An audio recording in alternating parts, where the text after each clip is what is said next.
Today's my birthday, meaning that I get to make a video on basically whatever I want. Normally I make a video on a trivial selection of levels I think could make for a kinda funny video, and most of the time the video doesn't perform the best on the algorithm.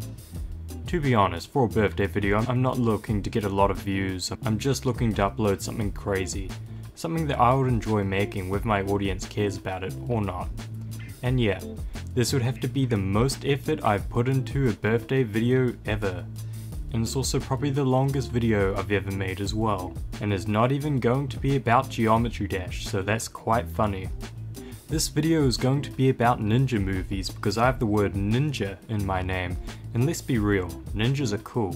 And the great thing about ninjas is that you can put them in nearly any situational setting, whether they're in a James Bond movie, taking down evil real estate agents, or even an animated Lego TV show. They just work. In fact, in most cases they enhance the film or even add to the absurdity of the situation, making the film all the more entertaining. Now, I like a good ninja film, but if you know a lot about the genre, you can't talk about ninja films without mentioning the man, the myth, the legend, Godfrey Ho. Now, we don't talk about Godfrey Ho because his films are legendary staples of the genre or anything, because they're not. They're far from it. Very, very far. Godfrey Ho is known for being a prolific creator of Z-grade ninja movies. Now, what do I mean by Z-grade? Well, you may or may not have heard of the term B-movie, which describes movies that aren't exactly Hollywood blockbusters, but they want to try and be them. Some of these movies are made by smaller production companies that try and trick people into buying what they think is a big budget IP/Hollywood film, but instead is a crude remake that holds many of the same concepts or executed on a minuscule budget and often contains visual effects that make the Flash look like the second coming of Avatar. Like for example, Transmorphers, Atlantic Rim, Alien Convergence, etc. Other types of B-movies try and hook people in with a ridiculous concept and try to deliver on it with a terribly tiny budget, such as Dragon Wasps, Poseidon Rex, Sand Sharks, etc. But don't get me wrong, a lot of these B-movies have become classics in their own right, such as Killer Clowns from Outer Space, The Evil Dead, Piranha, and Texas Chainsaw Massacre. Now, what's the difference between a B-movie and Godfrey Ho's Z-grade ninja cinema? Well, a B-movie shoots original footage for most of its scenes apart from the odd stock footage. It has an original score, varied actors in each film, a comprehensible and clear, albeit bland and predictable story, and if it's a creature feature, functional CGI. On the other hand, a Z-grade ninja film made by Godfrey Ho has none of those standards. You see, Godfrey Ho had this ingenious strategy where he would make 4 to 5 Z-grade movies with the budget of 1. This strategy was coined the cut and paste technique, and it is exactly what it sounds like. Ho would take Asian serials and dub over them in English with new actors. Sometimes he would get 2 serials and mix them together just to add to the confusion. 90% of his ninja films were made out of these serials, and the other 10% of the film is original footage of people dressing up as a ninja and fighting other ninjas, which is how he justifies sticking the word ninja in the title of all of his films. Ho uses the term ninja as a marketing tactic. So many of the titles of his films copy the format of Hollywood blockbusters but replace one of the words with ninja to bizarre results, giving us titles like Ninja Terminator, Raiders of Buddhist Kung Fu, Ninja the Protector, Ninja Commandments, Ninja Thunderbolt, etc. Ho often shot ninja scenes which he would copy and paste into multiple films, reusing a lot of the same ninja footage, which he would then redub so it fit into his other movies. He would also most often reuse footage specifically of minor star Richard Harrison to complete excess, making Richard Harrison's ninja an unintentional reoccurring character, almost like a trademark of Ho's films. At the time, Richard Harrison was known for his roles in Italian gladiator films, and he certainly had the build to match, which I believe is the reason why his footage is used so frequently. Harrison quit acting soon after shooting with Ho in Hong Kong due to Ho's continuous use of his footage in his awful movies, which ruined his reputation. Not only would Ho reuse serials and his own ninja clips, but he would also steal music from other film franchises and popular bands such as Star Trek, Star Wars, Vangelis, Pink Floyd, Tangerine Dream, and my beloved Kamen Rider and Super Sentai. Using this ingenious cut and paste technique, Godfrey Ho became the most prolific filmmaker in Hong Kong, directing 42 movies in just 1988 alone, and a total of about 200 films throughout his entire career. Of course, most of these films, if you consider them films, are barely comprehensible messes of people talking in a room, fistfights, ninja fights, sex scenes, seemingly no connective tissue whatsoever to hold the story together. I've watched 5 Godfrey Ho ninja films, and I can confirm that they are as bad as incomprehensible as they're made out to be. When you wake up the next day and you try and think back about the crazy film you watched the following night, it forms in your mind's eye as a series of random images with no connection. And if you try and explain what you watched to someone else, it's nigh impossible. And the best you can sort of say is, it was bad, and it had ninjas in it. So, for this video, to make things extra difficult for myself, I chose to analyze the Power of Ninjutsu, which out of all of Godfrey's films I've seen, was the least comprehensible. And upon first rewatch, I remember describing it to someone as senseless ninja violence for 1 hour and 30 minutes. So I've got my work cut out for me here, and I've since rewatched it again, pausing it every time we're given new information in the story so that I could get a full, complete grasp on this incomprehensible film and try and understand it. And oh boy, was there a lot of pausing and note-taking. It turned a 1 hour 30-minute film into a tedious 5-hour note-taking experience. I'm gonna give you a little teaser of what you're in for. Here's the first scene of the film.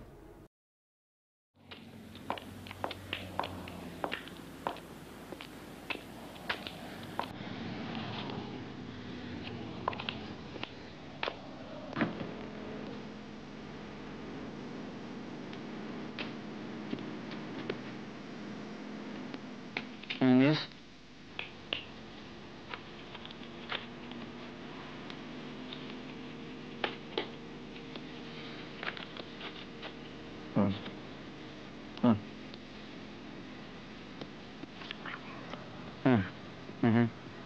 Okay. See you later.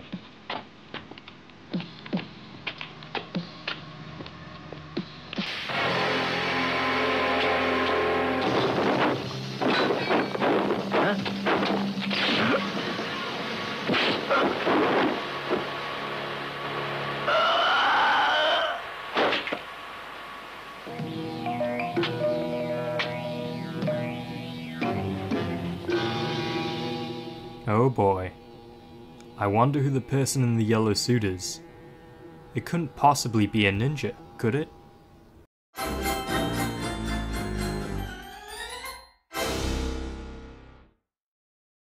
Firstly, I'd like to get into the characters, because if I went into the story right away, it could spoil any of the non-existent character arcs. Oh, and from what I can tell of this film, there are 3 sets of actors. Set 1 is the actors who acted in the original serial, and they're generally some half-decent actors. However, Godfrey Ho and Joseph Lai, the other director of this film who is equally as competent as Ho, chop up all these scenes into little pieces and scatter fragments of the serial around different places to suit their needs. So the tones of the performances are very uneven, which is something that we're going to get into later on. Now, the second set of actors are the dubbers, because these films were intended to be shown in English-speaking third world countries, and the dialogue had to be in English. So the lines from the original serial are overdubbed, and the people who dub over it do an awful job. The delivery of the lines does not match the performance of the actor, and there are a lot of death screens from extras that made me laugh out loud with how over the top they all were.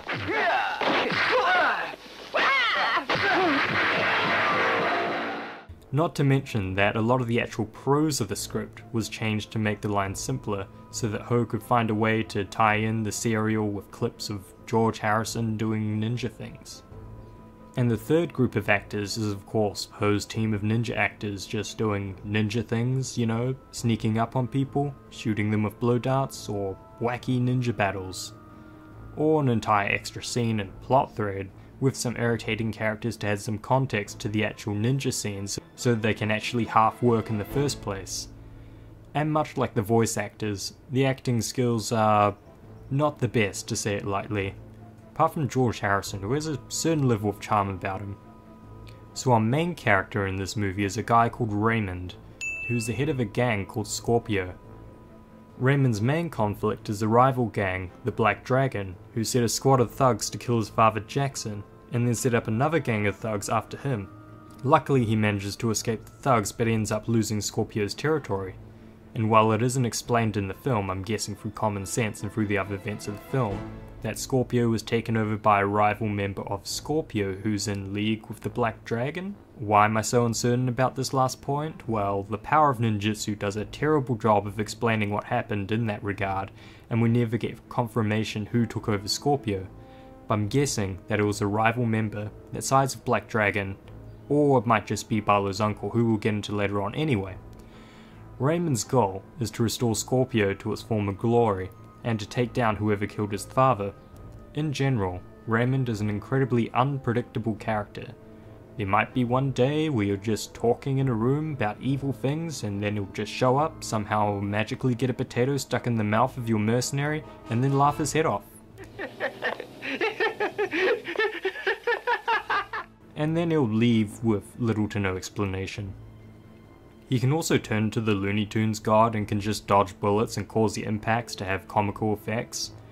And then there was that one time that he was invincible. Don't believe it! Oh, this guy's invincible! Don't worry, Raymond can also be serious, and he's reasonably intelligent. And while on this valiant quest to restore Scorpio, he's treated by the other characters some sort of foolish playboy who's just all talk. Are these people crazy? This guy beat up like 20 people in one of the opening scenes, and stuffed a potato in this mercenary's mouth. And he's invincible. Maybe. Like seriously, as soon as the ninja killings plot comes to the awareness of the main villains, this guy's immediately confirmed not to be the ninja murderer. Because Raymond is some sort of incompetent fool. Do these mob bosses have a single brain cell left? So yeah, that's Raymond. The next most important character is probably Wilson. Wilson's place in this film is kind of weird due to the way that Ho structured this movie. He's kind of the main antagonist of the movie, and was certainly the main antagonist of the serial.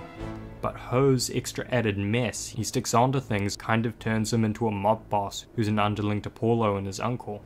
But he also has his autonomy, it's really weird. But Wilson's main role is to be a foil for Raymond. Overall, Wilson is kind of a boring character who doesn't have much of a personality compared to all of the other characters from the original serial, although he does hide an important secret about Raymond's father, which we'll get into later. Then we have the dreaded Paulo, probably my least favourite character. Not because he does terrible things to other characters in the film or anything like that, but because of how his character is played. Everything about him just comes across as annoying. But tell all of our men to keep their eyes and ears open. This guy is set up to be the main antagonist, and Ho and Lai try and paint them this way. But he never interacts with any of the characters I mentioned previously and just sort of barks commands to underlings and stuff. This is because he's probably one of Ho's added characters whom he probably reuses and overdubs the footage for different ninja movies. The guy is just a stupid whiny kid who orders around people twice his age, and it feels like the only reason why characters take this kid seriously is because his father is the head of the criminal organization or something. Paulo's main motive is to try and control and manipulate Scorpio and the Black Dragon so that they will fight and destroy each other, I think? Or just to get rid of Scorpio. The details on this are rather hazy, but he also wants to take over his father's empire. From now on, we're gonna work for ourselves, not for the organization. That's really a big gamble. Oh yeah, Paulo also happens to be a ninja. I don't know how he became a ninja or anything. Will you come back with me to the organization? No. But it just sort of happens at the end because, you know, Ho has to add his obligatory ninja fight at the end of all these movies. Then we have the Richard Harrison character. To be honest, I wouldn't be surprised if most, if not all, of Richard's scenes in this film have been reused in other movies and dubbed over to add new context. Everything that Gordon does feels so far removed from the plot and could be placed interchangeably really in any situation. Gordon is a hitman assigned by Paulo's uncle to take down Paulo and his minions because he's realised that Paulo has betrayed his crime empire and wants him gone. Gordon's scenes are cut amongst random places in the gang war storyline and often involve an overly long sequence of Gordon polishing his weapons and or training. Or if we're lucky, assassinating one of Paulo's henchmen in rather predictable ways using ninja weapons. Gordon is aided by his contact Lisa, who seemingly knows everything about Paulo's minions. Once the stakes get higher and Gordon gets the luxury of fighting other rival ninjas, we get to see Gordon's ninja suit and oh my god, he's the cringe ninja from the start of the film that has the word ninja written on his forehead. While wearing this suit, he also seemingly has the magical ability to teleport. As for the rival ninja, they're no match for him because as Godfrey Ho said himself, only a real ninja wears a costume like Harrison's. I'm pretty sure that Phoenix is another character from the original serial that Ho butchered in the making of this movie. She is set to be the main female antagonist, and she's pretty much the stereotype of female characters for films in the 1970s, if you know what I mean. Dressed up in black leather, smoking, deep voice. It's unclear what side Phoenix is on, but she certainly doesn't work for Black Dragon or Scorpio. We're not even sure if she truly works for Paulo or if she's just serving him to help with her own devious agenda. The good news is that she's a lot more competent villain than Paulo. As soon as Raymond shows up at that meeting and finds a way to shove a potato up someone's mouth, Phoenix immediately sees him as a threat and wants daily reports on his actions. She's like the only character that treats the threat of Raymond seriously. Phoenix is probably the smartest character in this entire film, but the annoying thing is that the creation and implementation of all of her plans and schemes are off screen. Although this does kind of make sense, as there is no way that Ho would be capable of the clever writing that Phoenix's character demands, and he knows that. It's crazy how she manages to nearly end the gang war with just a few words off screen that were spoken to Raymond. Truly something. However, I do like the last minute pivot in the plot where Phoenix tries to steal control of the criminal organization from Paulo and briefly becomes the big bad, but it's all a little too late unfortunately. Now we have the character that's probably as crazy as Raymond. Fish Fingers probably has an actual name, but his real name is only mentioned once, and I can't be bothered scanning through the whole movie just to find out where his name is, so that's what I'm going to be calling him. Anyway, Fish Fingers is a representative of the Black Dragon, who is protecting Scorpio territory, which I guess makes sense, as during the hostile takeover, Black Dragon at the start of the film has a lot of Scorpio territory, that which would have become Black Dragon territory, but then wouldn't it just be the Black Dragon's territory? Anyway, since he's protecting Scorpio territory, he tries to defend himself from Raymond and he gets aggressive. He draws a knife and pulls out this hilarious line.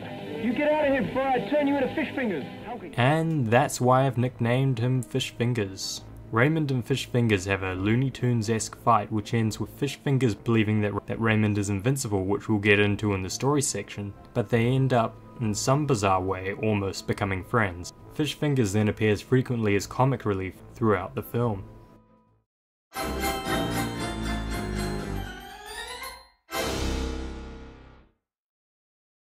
After my rewatch, I found that most of the story of this film comes from the original serial, Osaka Debut, which the Power of Ninjutsu copy-paste saw around the place, so I can't claim that Godfrey Ho has written the story, he's just sort of adapted it with ninja elements, using ADR to sneak in some very poorly written ninja subplot as he normally does.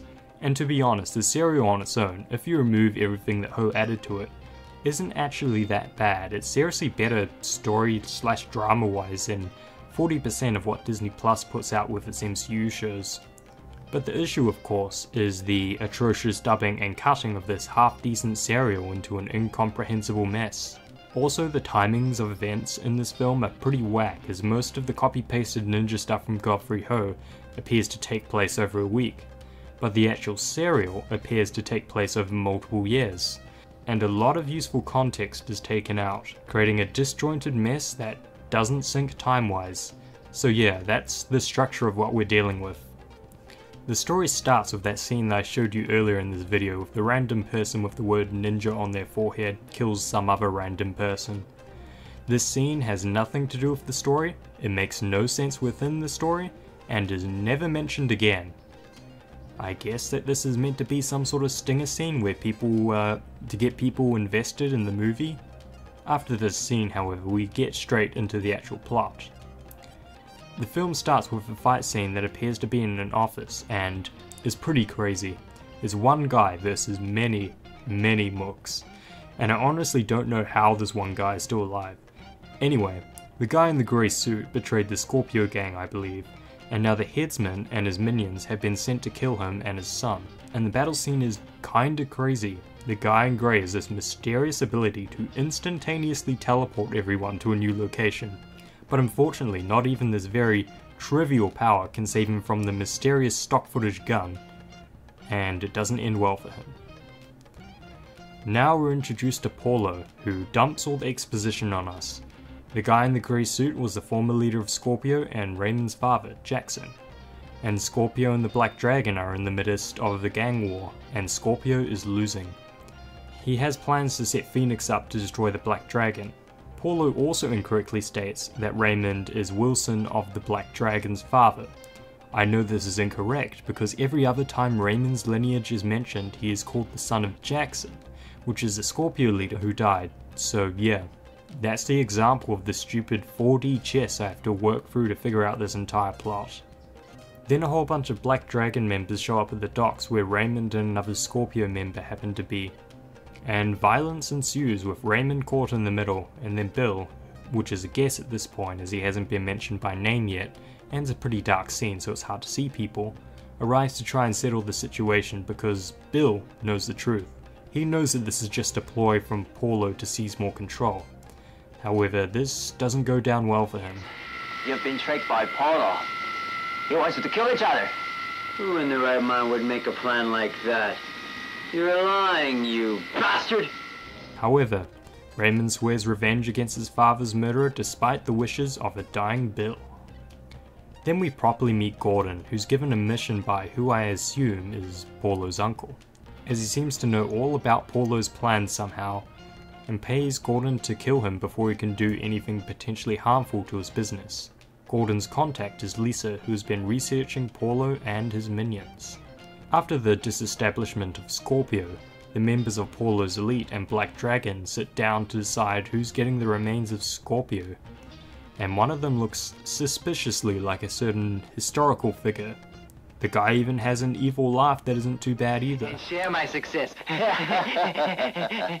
Who are you? Then to everyone's shock, Raymond enters, and then this guy called Fastblade Bill challenges him. You know what people call me? The Fastblade Bill. You know, I've heard that name before, and it really is a marvelous name. But he quickly ends up with a potato in his mouth. I don't know how this happened. I still don't know what the point of Raymond crashing this meeting was because he's just sort of proving that he's alive and putting a target on his back. But I guess you do you, crazy laughing man. Then Gordon meets Lisa, and they speak about Gordon's targets over some Coca-Cola product placement. Gordon has 3 targets, Jeffrey, Frank, and Peter. Gordon wants to take each of these minions out alone, because that way he can stretch out the plot of this awful movie. Despite what we were just told by Gordon, he goes out and kills this random guy called Jonathan with a ninja star. Jonathan?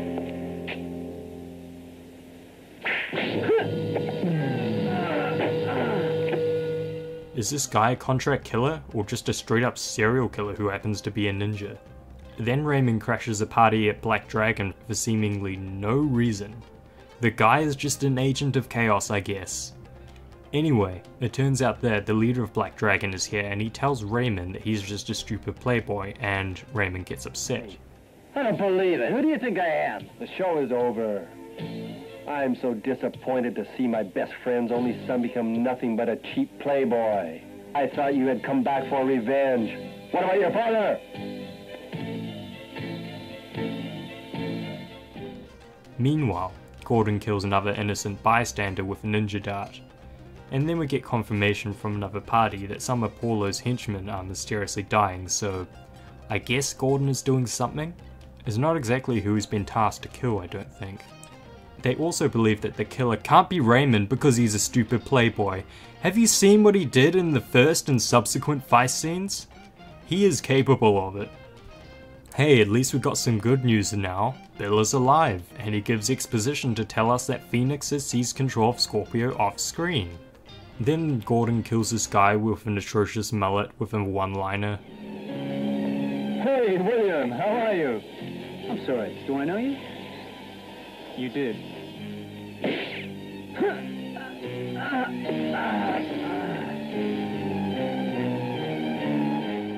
At this point, Raymond starts his campaign to seize back control of Scorpio. The first place that he goes is a fish restaurant, which is under Wilson's control and Scorpio's control, according to Fish Fingers, which in turn should mean that it's actually under Phoenix's control. It's confusing. Anyway, Fish Fingers tells them to leave, and then chases them around the store with a variety of Looney Tunes antics, completely killing this pseudo-serious tone that was set up from the previous scenes. Anyway, Raymond ends up running off somewhere, and the Fish Fingers guy finds Raymond's friend and tells him to take him to Raymond so that he can kill him. Which is kinda stupid, because how's his friend meant to know where Raymond went off to? Turns out that in the brief time that Raymond was off screen, he found the ramen supply and is enjoying himself to copious amounts of ramen, which is just completely inconceivable given the time between him running away and us finding him. Raymond tricks Fish Fingers into letting him finish his meal before he kills him. Then of course Raymond increases his time by eating the meal incredibly slowly and asking for frivolous things, you know, the classic slapstick trope. He asks for a cigarette, but unfortunately he doesn't have any matches. So what does he do? He takes a large piece of black charcoal and lights a cigarette with it. And somehow, this proves to Fish Fingers that he is invincible, and he surrenders. You want one too? I don't believe it. Oh, this guy's invincible. Please, I want to work for you. What is this movie? Am I missing something? Because lighting a cigarette with an ember does not mean you are invincible.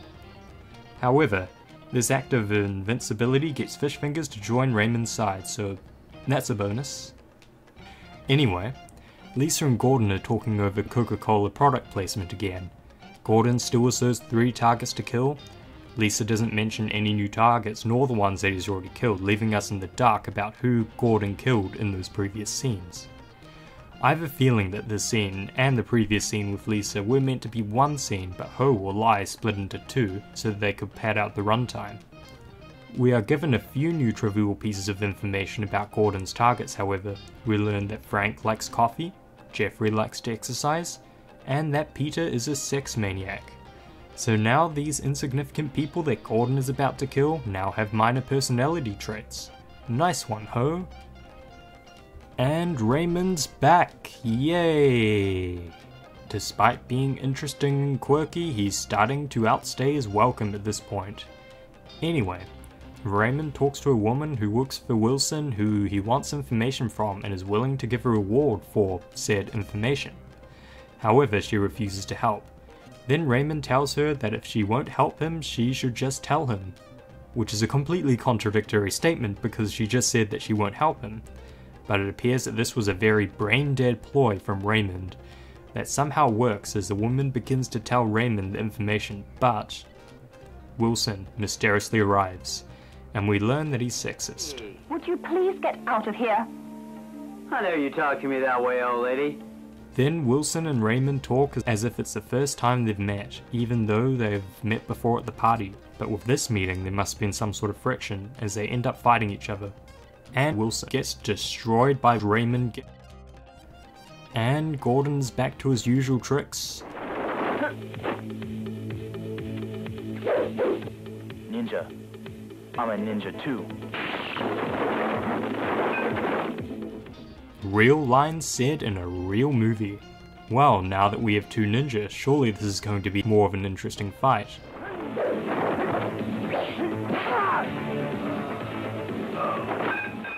Never mind. Paulo is angry. He must have liked Jeffrey because he put in a $10,000 reward for information about the murder. Yeah, now he's serious about taking down Gordon, and he's smart enough to realize that his uncle sent the killer.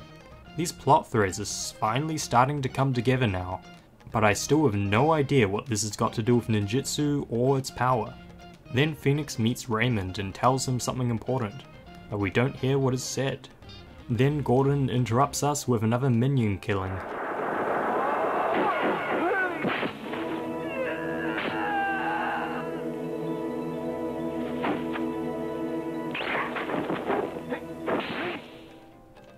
Then we get possibly the big scene of the film between Wilson and Raymond.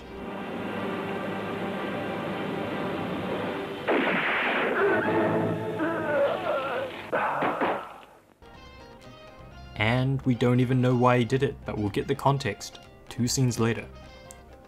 The good news is that we know that Phoenix did have something to do with it because she's cackling away in the next scene. Now the only thing that Phoenix needs to do is get rid of Raymond. Then we learn that both Phoenix and Raymond failed as Wilson is alive, and we're given the context as to what happened a few scenes ago.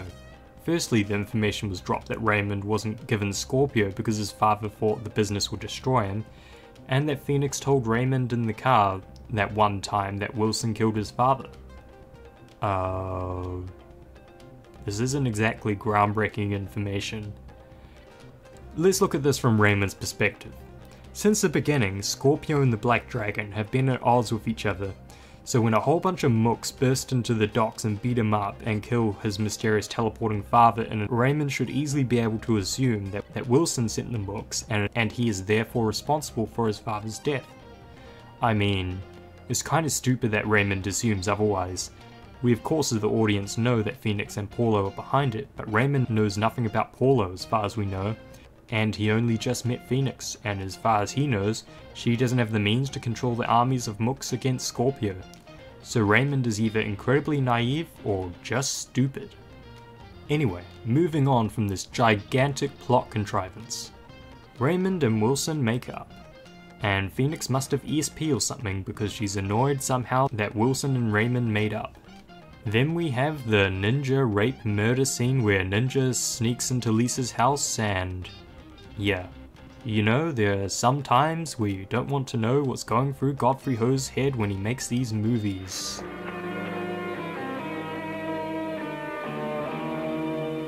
Jesus. Then a series of random events happen that do not connect to the plot in any meaningful way other than to pad out the runtime. Bill gets murdered at the museum by Phoenix because he knows the truth about Raymond's father's murder. Another ninja is killed. Gordon takes off his mask to show that ninjas are humans too or something. Raymond then pees on a guy's head, kind of, and then drowns a guy because he thinks they're a traitor. Some people get scammed by Scorpio, and then at last, the finale. Firstly, it starts the most contrived way possible for Raymond to realize the truth. Phoenix is just spouting her evil plan to steal Paulo's money in this random archive room, and then Raymond just happens to be there at the same time and overhears it. And it is at this moment that Raymond hears Phoenix's evil plan and finally realizes that maybe, just maybe, Phoenix was the one who set all this stuff up and somehow killed his father. However, this must have been somehow planned by Raymond because it turns out that Raymond is wearing a bomb vest, so Phoenix can't shoot him without blowing up the records and herself. Either that or plot magic has made it spontaneously appear when he realized the truth. With the power that this bomb vest grants in this situation, he takes the account book that Phoenix was going to use against Paulo and says he plans to take it to the police, and Phoenix can't do anything to stop him. To be fair, the bomb vest was a smart move and was probably the end to a well-developed plotline in the original serial, but Ho's attempt to take this out-of-the-box idea and stick it here with no setup and no warning makes it feel like it's something he just pulled out of thin air and accidentally came across as half-competent. Anyway, Gordon rings Paulo and says very unsubtly that he's going to kill him. It's your turn to die. You're a fool. You're the one who's gonna die. We can settle this as ninjas. Tomorrow, afternoon at Skull Valley. I'll be there. Then Fish Fingers gets killed by a mysterious leather jacket guy who calls himself the headsman. And in retrospect, I have a sneaking suspicion that this is the same person who killed Raymond's father. So he must be some sort of hitman that Phoenix and Paulo hired. Pretty quickly afterwards, Raymond and the headsman meet, and we learn that Raymond saved the headsman at the docks, which I don't remember Raymond saving anyone at the docks at the beginning of the film. The only person that Raymond saved I assumed to be Bill, but even then Bill sorta died and came back to life as a cripple and then died a second time at a museum, so I'm not sure what's going on here. Anyway, the two fight. Raymond kills the headsman, and that's the end of the movie. Yippee! All these plot lines have been resolved. Oh wait, the ninja. The ninja plotline. Those stupid ninja. Okay, so these ninjas have guns, and they load one bullet into each of their guns, and yet Gordon can shoot more than once, and they can both turn to spinning tops, and Gordon misses with his sword and goes between Paulo's arm and his body, and he dies! Yay! This is actually over now. Yay! Now Gordon is dead! Now I don't have to worry about this stupid plot anymore. Now, let's get to the funny stuff. Firstly, we need to talk about the dialogue, line reads, line flubs, and objectively wrong lines. On the topic of line reads, there's so much to explore here. I could easily create a 15-minute video breaking down how oddly each of the voice actors say their characters' lines, so I'll just pick a few of my favourites. Right near the start of this film, Paulo's driving Phoenix around where she's introduced into the movie. He also does this line flub where he says the green dragon instead of the black dragon. Once Scorpio and Green Dragon are destroyed, you and I will control everything. And no one on the cutting room floor noticed this. And there are many more line flubs like that as well throughout the film, like how Lisa tells Gordon that Paulo plans to take down the Black Dragon Scorpio clan, as if they're just one big clan. Paulo and Phoenix are working together now. Their plan is to take over the Black Dragon Scorpio clan. And how Fish Fingers says that he's defending Scorpion's territory instead of Scorpio. You know this is Scorpion's territory? Or how this one exposition fodder character tells Phoenix that there are two possibilities. There are only two possibilities. One is the big boss. The other, either Anders or Wilson. That was three possibilities.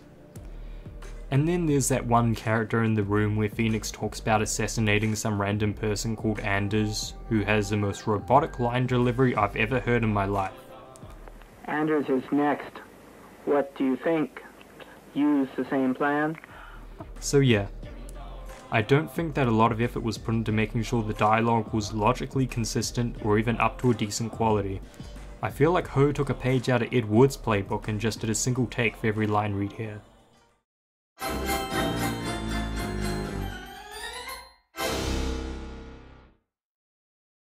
Now here's the part I've been anticipating this whole video, and that's breaking down these fight scenes, because they are truly something. The actual people fighting do have some talent, but mixed with Godfrey Ho's unhinged editing and effects transform these fights into truly something else.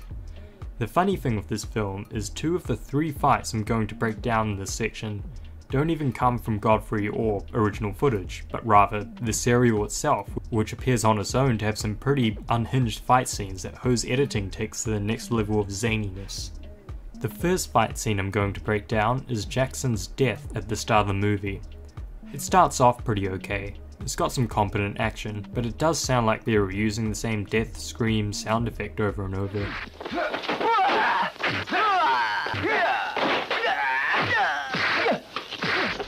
I mean, the fight choreography is pretty decent. You don't get the feeling that the attackers are waiting for their turn to strike because the shot is actually so tight that you can't see them before they attack.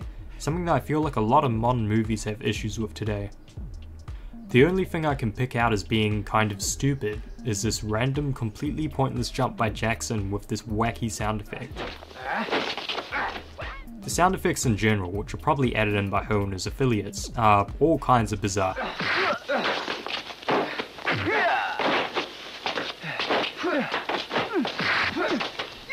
Then we get a line cross, and then they magically teleport outside. A little bit more fighting, and then we're introduced to the headsman. You know the fate of betrayal. It's Paulo and Phoenix that betrayed you. It's death. You must die by not cooperating with us. Then your son is next. And it also turns out that Jackson's really good at avoiding a samurai sword. Like, explain to me how he doesn't die here. There's still a few cool things thrown in here. Like I said before, the choreography is pretty decent, but we still get a few moments like this, which don't follow the laws of physics. But this is probably my favourite part. The headsman gets Jackson on a ledge, and like, it's over for him, but he's too heavy. So he can't push him off the ledge, forcing the headsman to pull these contorted expressions, and then after what feels like forever, Jackson uses his magic teleporting kick, and no way, we're in the grass now! And then we're treated to these lovely sound effects. And decent fight choreography until...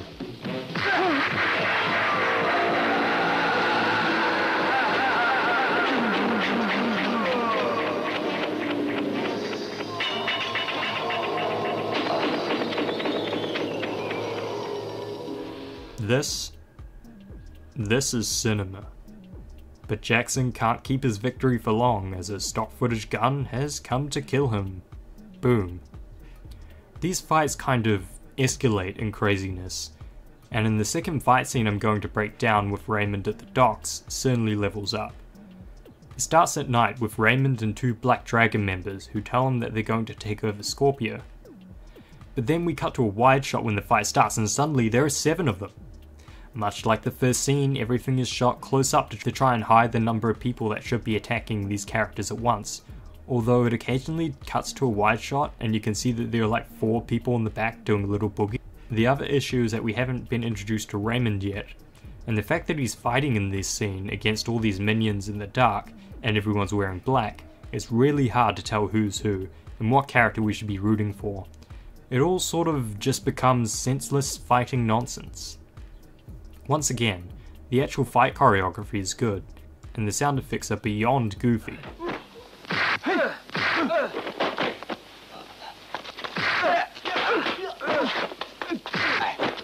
Just like the first fight.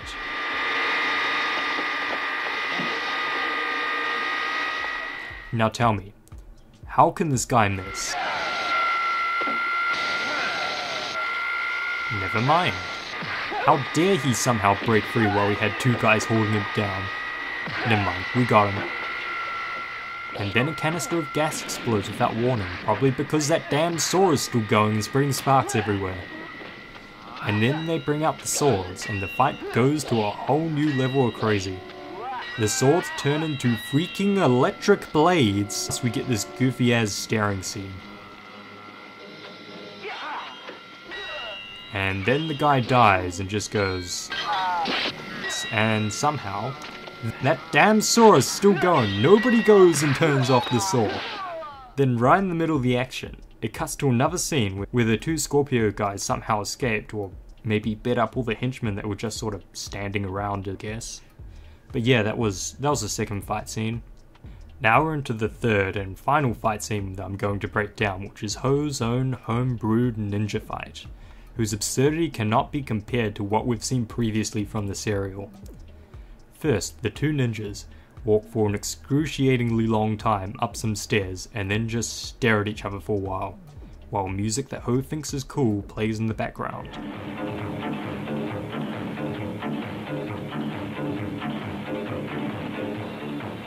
Then after some talking to inform people who weren't paying attention to the rest of the movie about the plot... You know what happens when you betray the organization? Don't be a fool. Why should we share the money with the organization? It's not a question of money. It's honor. I keep my word. Will you come back with me to the organization? No. The fight begins. They first magic some guns into their hands and load 1 bullet each. And I don't know why Gordon looks so gleeful throughout this fight scene, but it's just so goofy. And it turns out that Gordon cheated because he had more than 1 bullet in his gun. He had like at least 5. Poor Paulo has to do an evasive flip for every single one of those bullets. And they have the power to make weapons that have since become useless to the fight just vanish. Nice dodge. Also, Nice dodge. And what a costume change from Paulo here. This guy's secretly Superman. And then a very long pause for what feels like another minute. They charge like bulls, followed by some genuinely impressive swordplay.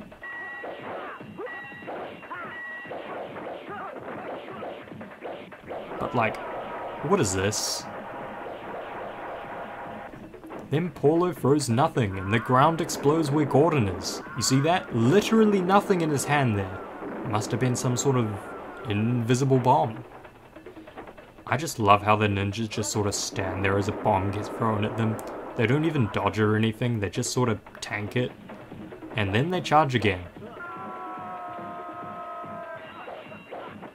No way, Paulo kicked Gordon's sword out of his hand. Actual stakes now.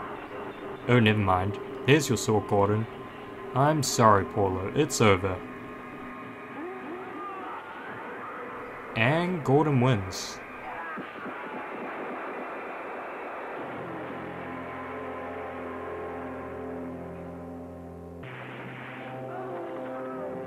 Or not. The end. Now before I finish off with this video, I found more behind the scenes facts on this movie sourced from the comment section of a re-uploaded clip of the final fight scene. Comments specifically from a certain Grant Temple who played Paulo. And what he has to say about the production of this movie is quite insightful. Temple says he still has a lot of set photos during his time in Hong Kong making movies with Ho and Lai over a period of 3 months. He lived in a hostel and tried to get any acting role he could for a bit of cash, and for him, it worked out pretty well. Most of the day he hung out on set playing cards with the other actors while waiting for his scene and got paid $500 a film, which was double what English teachers in Hong Kong were being paid at the time. So for him, it was a win-win. Temple's footage was meant to be used in 2 movies, but instead it ended up in 6 or 7 due to Ho's rampant reuse of his footage. He got to know fellow actor Stuart Smith from Australia, who he reveres as being a really great guy. And he also starred in many more of Ho's productions, including but not limited to Ninja Destroyer, which I've seen, Ninja in Action, and The Ultimate Ninja. And he got to know the famous Richard Harrison, and he drops a bit of trivia about him that I would have never found out on my own. Apparently he was in the running to play the man with no name in The Good, the Bad and the Ugly, before it was given to Clint Eastwood. Imagine how different his career would have been if that actually came to fruition. And Mr. Harrison reported Joseph Lai for tax evasion around the same time, which, not gonna lie, could have been the reason why The Power of Ninjutsu was Lai's last film he directed and he stepped down to producing. Harrison was also paid $10,000 a month to be in Ho's films, and he had another deal on the side which didn't really work out very well for him, although Temple didn't specify exactly what that deal was. During the production of The Power of Ninjutsu, Temple of course had reservations about the dialogue and the general plot of the film, which was something that Ho and Lai didn't care at all about. As Temple recounts his conversation with either Lai or Ho, "You know the main idea of the story? I know what a plot is," he yelled. "They don't care about the plot, all they want to see is the fighting." And that's not me imitating an accent, that's just how Temple wrote it. And he mentions another time with Ho specifically, where he asked him about the plot of the film because he reasoned that if he knew the plot, he would be able to rewrite his lines so that they would actually make sense, as most of the script was written in Pidgin English, which is kind of a merged language between English and Chinese. Ho responds with, "Plot? What do you mean plot?" Temple also remarks that the ninja costumes with the headbands with the word ninja on them made them look like idiots, and the director just told them it's to make sure that people know that they're real ninjas. This makes me wonder, if this is what a real ninja looks like, then what does a fake ninja look like? And also the swords that they were using were real metal swords, not just fold up props, which is crazy considering the speed at which a lot of these fights were formed, and the respect of danger to the performers. Most of the lines were given to the actors right before they were about to shoot their scene by their AAV creative unit, which was one of the major contributors to the scriptwriting process of many of Ho's films. This of course makes sense as to why much of the dialogue for the dubbing is so inconsistent, and why some of the characters have crazy line flubs like Green Dragon or Scorpions instead of Scorpio. Temple also mentions that Godfrey was pretty unhappy with how he did a reading of his favourite line in the script, likening Ho's reaction to that of a 2-year-old. And for the record, the "no" he lets out in the final battle was dubbed after he left for Hong Kong, so that's not his voice. Temple also mentions that the films were exported to Uganda, in which they had quite the following. Yeah, that's the Power of Ninjutsu, a bonkers movie with a nonsensical plot and nonsensical action, made in a long line of commercial junk by possibly the most prolific filmmaker in history. Overall, a terrible movie which I cannot recommend to anyone, but it's free, along with many more of Ho's films on YouTube if you want to watch this thing for yourself. But I'm fond of these dumb, stupid ninja movies, the way they break film conventions through pure incompetence or by necessity, the stilted dialogue or line deliveries that have more than once made me audibly burst out a laugh, but most of the time, they are incredibly boring, and it's a challenge to sit and wait and suffer through to hopefully get a few fun bad ninja action parts. And yeah, this video was fun. A lot of the work for this went into the script because, well, I was working on this pretty much off and on since April and only gave myself 3 days before the due date to edit up this thing. And don't worry, Geometry Dash content will be resuming as per normal. I just wanted to make something really different for my birthday, and to be honest, I might try this next year because I've watched a lot of crazy ninja movies over my lifetime, and I'd love to make videos on some of the more notable ones. Hopefully next year I'll make a video on maybe a better movie like 5 Element Ninjas or something like that. Anyway, that's all from me in this video, and that was Z-Grade Ninja Cinema.